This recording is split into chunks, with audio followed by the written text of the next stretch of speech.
kalian apa itu toksisitas. Toksisitas itu adalah tingkat merusaknya suatu zat terhadap organisme.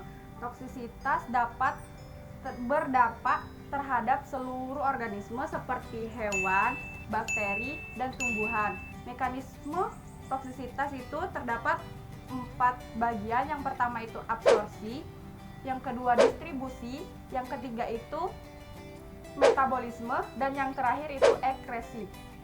Mau tahu gimana penjelasan berikutnya? Simak video berikutnya ya. Sebelum zat kimia membuat dampak buruk bagi kesehatan manusia, zat kimia itu harus masuk dulu ke dalam tubuh manusia. Nah, peristiwa masuknya zat kimia ke dalam tubuh manusia dinamakan dengan proses absorpsi.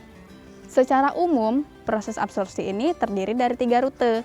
Rute yang pertama adalah inhalasi, rute yang kedua adalah dermal, dan rute yang ketiga adalah ingesti. Kalian ingin tahu penjelasan lebih lanjut tentang 3 rute tersebut? Mari kita simak video berikutnya. Jadi teman, jalur inhalasi adalah jalur utama dari pemaparan zat kimia yang masuk melalui pernapasan seperti debu, asap, gas, dan sebagainya. Jalur yang kedua adalah kontak kulit.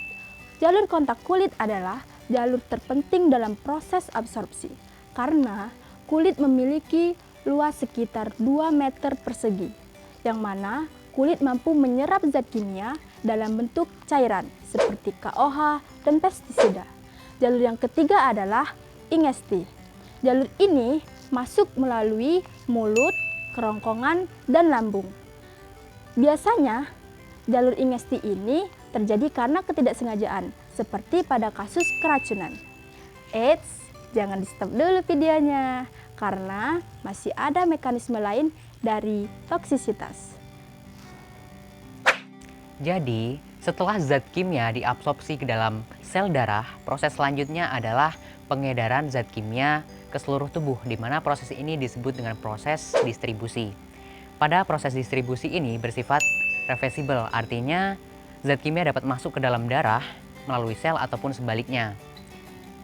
Penyebaran zat kimia ke dalam sel tubuh manusia ataupun ke seluruh tubuh manusia dipengaruhi oleh beberapa faktor. Yang pertama adalah aliran darah, permeabilitas kapiler, setelah itu ada kekuatan pengikatan zat kimia oleh darah ataupun jaringan protein, serta solubilitas relatif dari molekul zat kimia.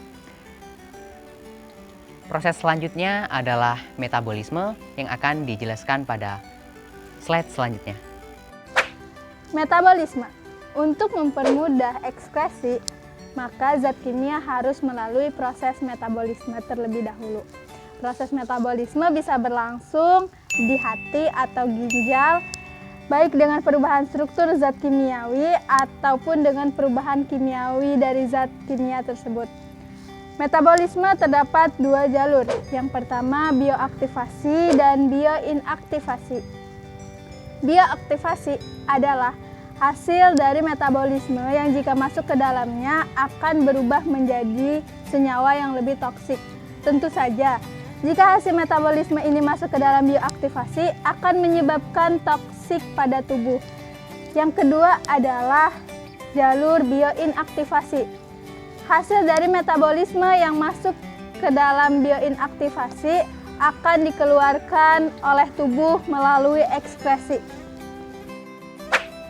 Hai teman-teman, yang selanjutnya yaitu adalah proses ekskresi. Nah, sebelumnya di sini teman-teman udah tahu belum proses ekskresi itu apa?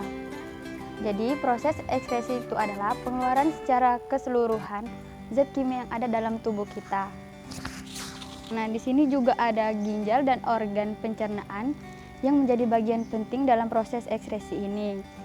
Nah, selain itu juga air susu ibu, keringat, rambut, kuku, dan air ludah dapat menjadi organ yang melakukan proses ekskresi ini.